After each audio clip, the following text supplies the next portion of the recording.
Hello, my friends, and welcome back. Thank you very much for being with me again today. We have an article here from Kiev Independent. We have a commander, a Ukrainian commander, who is going to give us some very important information. But he uses, I think, euphemisms, or if he doesn't use euphemisms, at least he might use some, how should I put it, obviously military terminology that common people would say, what exactly does that mean in the context? It's not complicated. It's just that people lie, or people try to use euphemisms. They just hide the truth by various methods, or at least make it milder. As I said, euphemisms, or just lie by omission, or simply lie. Why? Because they have an interest. Either to not be hurt, so avoid any pain in the future, or simply they have something to gain, plus and minus. So this article coming from the Kiev Independent tells us actually that the Russians are advancing on foot. But he's going to use this kind of terminology that is not that clear, I would say, unless you realize, wait a minute, what exactly does that mean? Let me show you. So, Kiev Independent, the article is from today, the 3rd of December 2023. Commander says, Russian infantry activity rising in Southeastern frontline. What does that mean? What do you think it means? Infantry. What's infantry?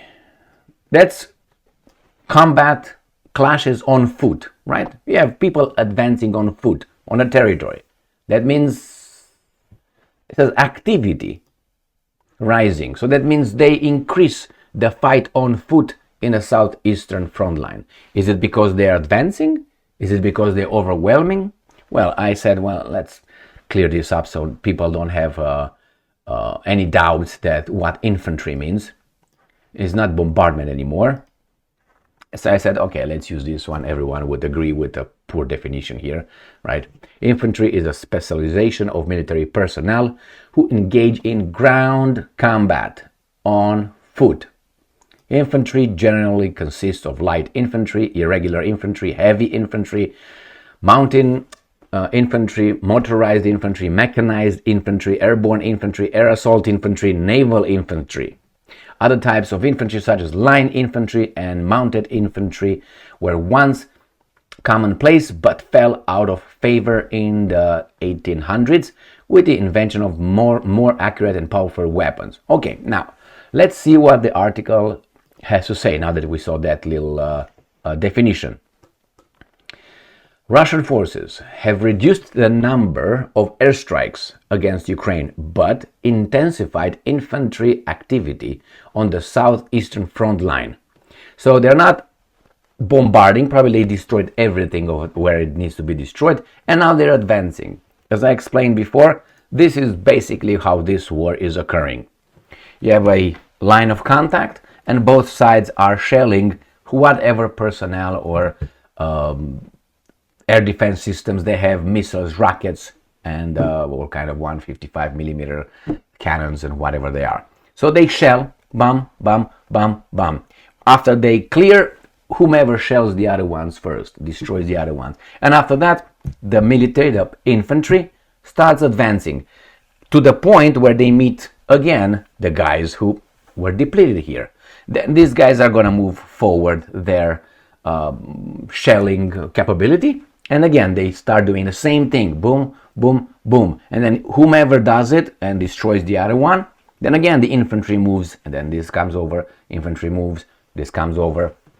So when they say here that the Russians have reduced the number of airstrikes, that means now they're advancing with this. They cleared everything over there. Probably the Ukrainians have, emptied the space, maybe retreated. I don't know.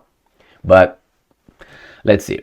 On the other hand, just to analyze it, that's an opportunity, an option that they just increase the attack, but they are not advancing. Because he's not saying anything about advancing. But if these guys stopped or at least decreased the number of airstrikes, reduced and intensified this, that kind of tells me that they cleared the defenses of the Ukrainians. All this is an interpretation, all right? But I don't expect the Ukrainians to tell us, yeah, man, they're advancing and they're beating on our asses and we're retreating. They destroyed all the weapons we had. No.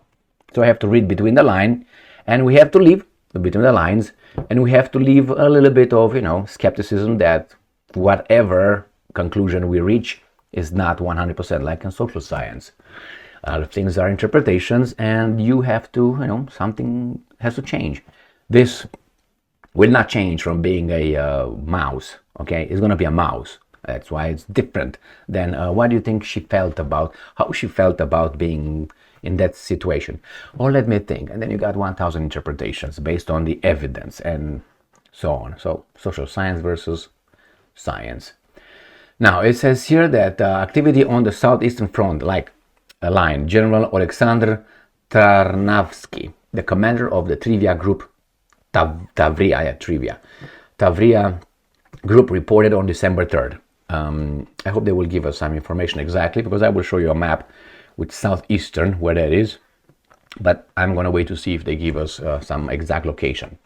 He said 55 skirmishes between Ukrainian and Russians where forces recorded on the Southeastern front line over the past day.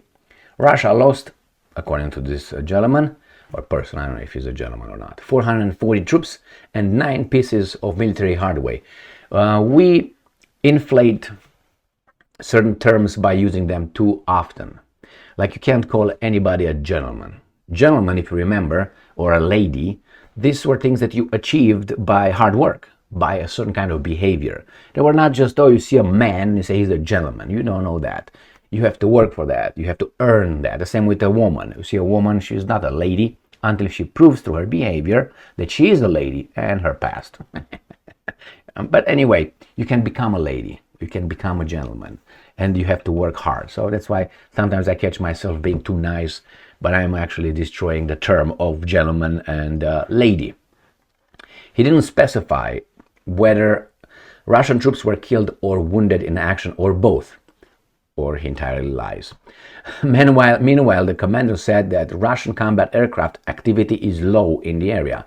The Ukrainian military recorded 5 airstrikes in the area over the past day, with several KAB-guided bombs striking undisclosed locations in the Donetsk Oblast.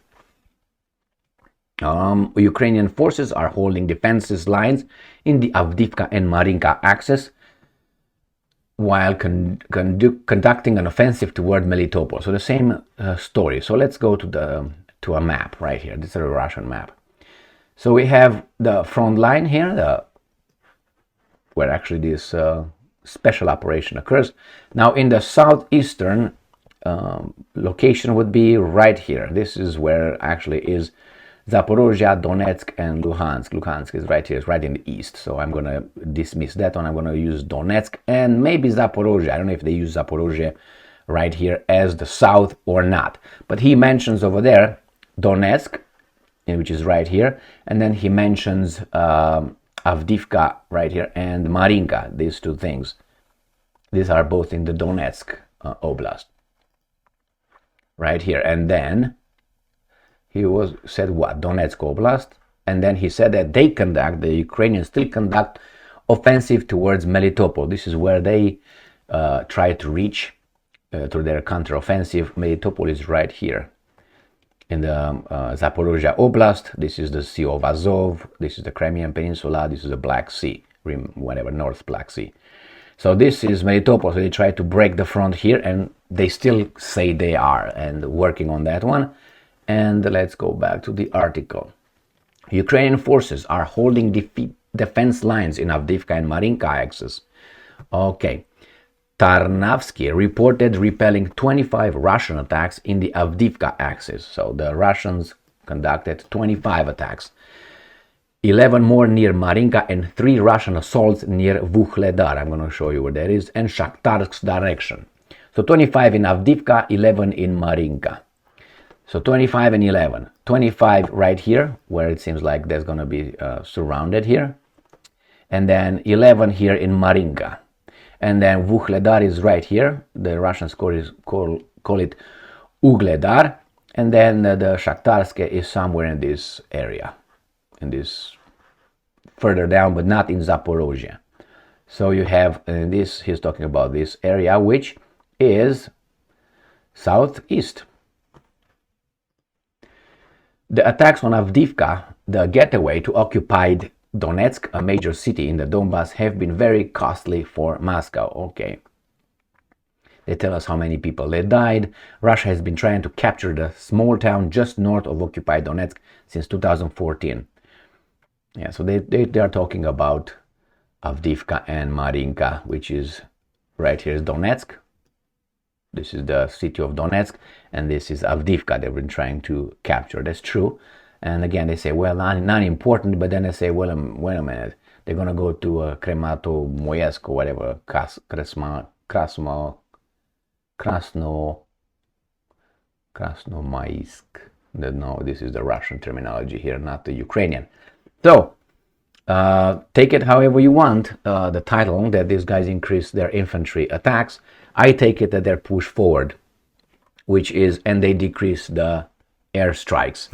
Probably they cleared everything before the infantry advances, make it easier for them. Even though, well, you don't want to hit your guys, right, while they attack. So here it is, my friends, a piece of information on a coming from a Ukrainian telling us that the Russians actually are pushing forward in Marinka, Avdiivka, Vuhledar, and Shakhtarske, southeastern portion of Ukraine. Thank you very much for being with me again today. Stay strong, stay smart, look for the truth, and be just.